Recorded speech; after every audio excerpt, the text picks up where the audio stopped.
यानंतर बघूयात एक ब्रेकिंग बातमी। राज्यात 48 लाख कुणबी नोंदी आढळलेल्या आहेत, तर 12 लाखांहून अधिक कुणबी प्रमाणपत्रांचं वाटप करण्यात आलेलं आहे। 161 गुन्ह्यांपैकी 71 गुन्हे मागे घेणं प्रलंबित आहे। मंत्रिमंडळ उपसमिती या बैठकीमध्ये ही माहिती देण्यात आलेली आहे। संदीप शिंदे समितीने कामकाज सुरू केल्यापासून राज्यामध्ये तब्बल 48 लाख कुणबी नोंदी आढळलेल्या असून आणि त्या आधारे एकूण 12 लाखांहून अधिक कुणबी प्रमाणपत्र प्रदान करण्यात आल्याची माहिती मिळते आहे।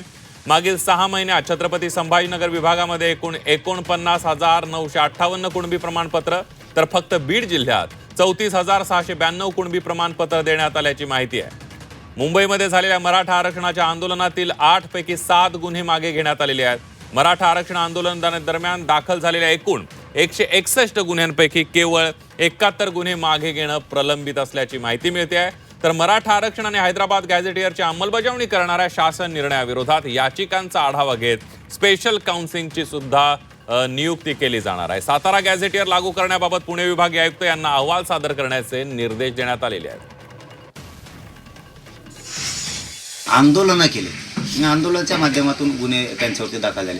ते काय कुख्यात गुंड नाही आहेत किंवा ते काय दहशतवादी नाही आहेत। आपल्या राज्यात आपल्याला न्याय मिळावा, आपल्या लेकराबाळांचं कल्याण व्हावं, समाजाचे लेकरं पुढे जावेत म्हणून समाजाने पुकारलेलं ते लोकशाही मार्गाने आंदोलन आहे।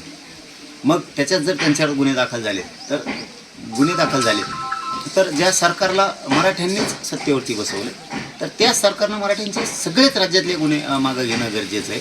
कारण मराठ्यांची नाराजी ही भाजप सरकारने कधीच अंगावर घेऊ नये, ही चूक त्यांनी करू नये अशी आमची त्यांच्याकडं मागणी आहे। एकदा जर मराठा समाज नाराज होऊन दुरावला ना, तर पहिल्यासारखं पुन्हा तुमचं म्हणजे ते वाळवंटासारखे दिवस तुमच्यावरती मराठी 100% आणू शकतो। आता तुम्ही 8 पैकी 7 मागे घेतले, त्याबद्दल तुमचं अभिनंदन आहे, चांगलंच केलं, पण राहिले सुद्धा मागे घ्या, आणखीन तुमचा मराठा समाज अभिनंदन करेल।